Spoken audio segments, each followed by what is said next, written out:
நம்மளை நாமே ஒரு சில காரியங்களை குறித்து ஆராய்ந்து கொண்டு இருக்கிறோம். சரிங்களா? இப்போ நீங்கள் ஒரு காரியத்துக்கு ஜெபித்து கொண்டு இருக்கிறீங்க. சரிங்களா? இப்போ ஒரு தொழிலுக்கோ ஒரு வியாபாரத்துக்கோ ஒரு குடும்ப நலனுக்கோ ஜெபித்து கொண்டு இருக்கும்போது அதை கர்த்தர்கிட்ட ஒப்படைக்கிற நீங்கள் பொறுப்படுத்திக் கொள்ளுங்க நீங்கள் சொல்கிறீங்க. சொல்லிவிட்டு நீங்கள் என்ன பண்ணீங்க, ஒரு சொந்த முயற்சியில் இறங்கி நீங்கள் தேவையில்லாத ஒரு கடனை வாங்கி தேவையில்லாத சில பிரச்சனைகளை மாட்டி செய்யும்போது கர்த்தர் என்ன செய்ய மாட்டார்.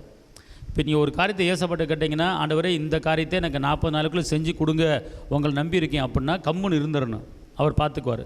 அதை விட்டு நம்ம ஒரு முயற்சி பண்ணி நம்ம இதை செய்யணும், இதை ஆரம்பிக்கணும், இந்த இடத்த பிடிக்கணும், இதுக்கு பணம் இல்லை அட்வான்ஸ் கொடுக்க, ஒரு வட்டிக்கு வாங்கி கொடுப்போம் அப்படின்னு சொல்லி இறங்கும்போது கர்த்தர் பார்ப்பார், நான் உனக்கு இலவசமாக கொடுக்க ரெடியாக இருக்கிறேன், நீ எதுக்கு வட்டிக்கு வாங்குற அப்படின்னு சொல்லி ஏசப்பா கோவப்படுவார். அதனால் என்ன செய்யணும் அப்படின்னு கேட்டிங்கன்னா, நீங்கள் ஜெபிச்சுட்டு அவர் கொடுக்குற வரைக்கும் நீங்கள் கொஞ்சம் பொறுமை என்ன செய்யணும், உங்களுக்கு இருக்க நீடிய பொறுமை உங்களுக்கு என்ன செய்யணும் இருக்கணும். ஒரு பிஸ்னஸ் ஆரம்பிக்கணும்னா அந்த பிஸ்னஸை ஆரம்பிக்கிறதுக்கு உண்டான சூழ்நிலைகள் அவராக உருவாக்கி கொடுப்பார், பார்த்துக்கொள்ளுங்க. சரிங்களா?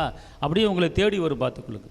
அதுதான் தேவ சமூகத்தில் கொடுத்துட்டு நம்ம சும்மா இருக்கிறது. வாசிங்க நீதிமொழிகள் 3:5-6.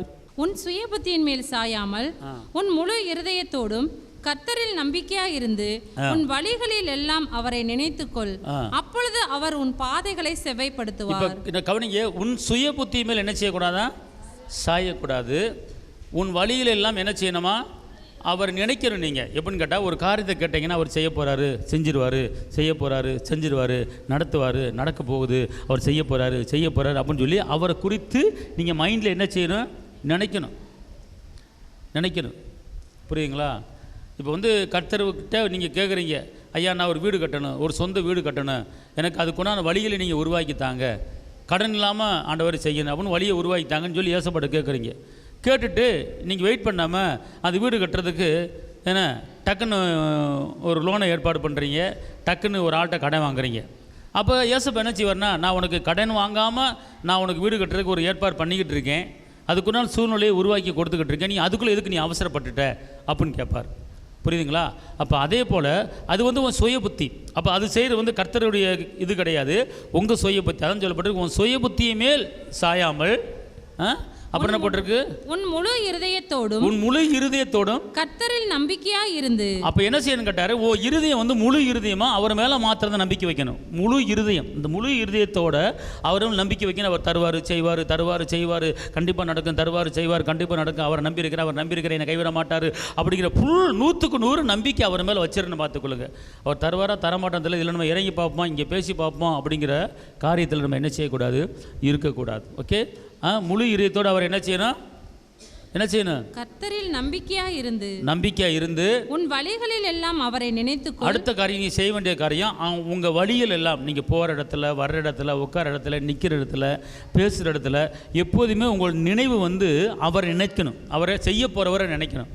ஏன்னா அவர் என்ன செய்யுங்க, எப்படி போட்டிருக்கு, உன் வழிகளில் எல்லாம் அவரை நினைத்துக்கொள், அப்புறம் அப்பொழுது அவர் உன் பாதைகளை செவ்வைப்படுத்துவார். பாருங்க, நீ வழியிலெல்லாம் அவரை நினைக்கும் போது உன் பாதை என்ன செய்வார், சீர்படுத்துவார், செவ்வை பண்ணுவார். ஓகே?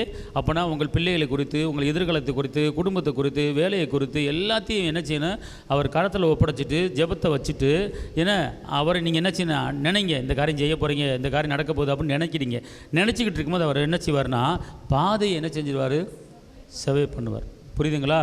அதனால் ஜெபிச்சுட்டு அவர்கிட்ட கொடுத்துட்டு நீங்கள் ஒரு காரியத்தை செஞ்சிடாதீங்க. அவர் தருவார், கண்டிப்பாக அதுவரை காத்திருக்கணும். அதுவரை என்ன செய்யணும், எத்தனை வருஷம் காத்திருந்தீங்க, ஒரு 40 நாள் காத்திருக்க மாட்டீங்களா, கண்டிப்பாக அது செய்வார். ஓகே? இந்த ஒரு காரியத்தில் நீங்கள் கரெக்டாக இருந்துக்கணும். இன்னும் ஒரு காரியத்தில் ஆபகும் 2:4. இதோ அகங்காரியா இருக்கிறானே, அவனுடைய ஆத்மா அவனுக்குள் செம்மையானதல்ல, தன் விசுவாசத்தினாலே நீதிமான் பிழைப்பான். இப்போ இங்கே இருக்க அகங்காரியா இருக்கிறவர்களுடைய ஆத்மா என்ன இல்லையா, அவனுக்குள் செம்மையானதல்ல. அகங்காரியா இருக்கிறவர்களுடைய ஆத்மா ஒரு சுத்தமாக இல்லை, நேர்மையாக இல்லை, உத்தமமாக இல்லை. அகங்காரினா என்ன தெரியுமா, யார் சொல்லுங்க பார்ப்போம்.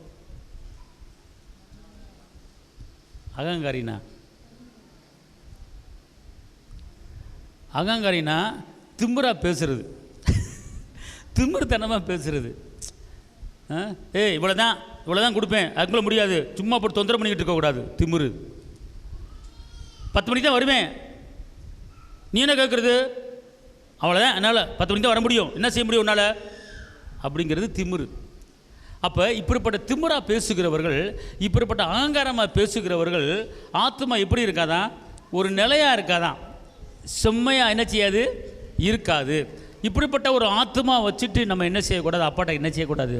கேட்கக்கூடாது. ஓகே, அப்போ நீங்கள் என்ன செய்யணும்? நம்மக்கிட்ட திமிரு அப்படிங்கிறது, அகங்காரங்கிறதுக்கு திமிரு. ஓகே, அகங்காரம் என்பதுக்கு திமிரு, அது நம்மகிட்ட என்ன செய்யக்கூடாது? இருக்கக்கூடாது. நல்லா புரிஞ்சுக்கொள்ளுங்க.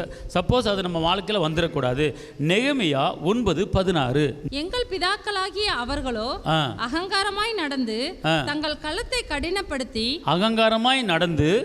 தங்கள் கழுத்தை கடினப்படுத்தி உம்முடைய கற்பனைகளுக்கு செவி கொடாதே போனார்கள். பார்த்தீங்களா? இந்த அகங்காரமாக இருக்கிறவங்க என்ன செய்ய மாட்டாங்களா? கற்பனைக்கு என்ன செய்ய மாட்டாங்களா? செவி கொடுக்க மாட்டாங்களா? கர்த்தருடைய வார்த்தையை கேட்க மாட்டாங்களாம். நீ சொல்லி நான் என்ன கேட்கணும்?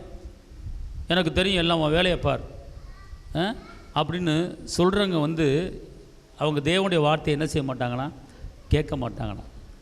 அதாவது இங்கே இருங்களேன், ஒரு நல்ல வார்த்தையை ஒரு சின்ன பிள்ளை சொன்னால் கூட நம்ம என்ன செய்யணும்? கேட்கணும். ஏசப்பா 12 வயதில் வேத பாரலுக்கு முன்னால் போதிச்சார்.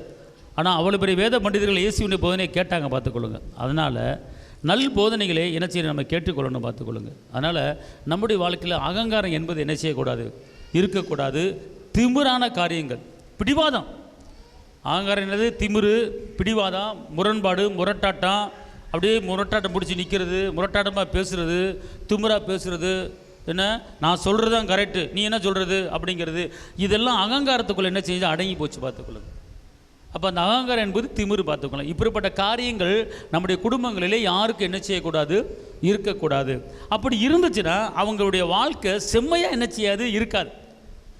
எதுவுமே நிலையாக இருக்க முடியாது. அது ஒரு குழப்பமாகவே இருக்கும். அதனால் செம்மையாக என்ன செய்ய முடியாது? அவங்க நடக்க முடியாது அப்படின்னு சொல்லப்பட்டிருக்கிறது. புரியுதுங்களா? இந்த வசனம் என்ன சொல்லுது? நெகேமியா 9:16, எங்கள் பிதாக்களாகிய அவர்களோ அகங்காரமாய் நடந்து தங்கள் கழுத்தை கடினப்படுத்தி உம்முடைய கற்பனைகளுக்கு செவி கொடாதே போனார்கள். பார்த்தீங்களா? இந்த அகங்காரமாக இருக்கிறவங்க அவங்க கற்பனைக்கு என்ன செய்ய மாட்டாங்களா? டக்குன்னு ஏற்றுக்கொள்ள மாட்டாங்க. சொல்கிறத ஏற்றுக்கொள்ள மாட்டாங்க. அது ஒரு முரட்டாட்டம் அனுப்பிச்சுவாங்க. அல்ல எனக்கு தெரியும், வேலையை பார் அப்படின்ட்டுருவாங்க. அப்போ அந்த ஏற்றுக்கொள்ளுகிற ஒரு மனப்பக்குவம் அவங்களுக்கு என்ன செய்யாது? வராது.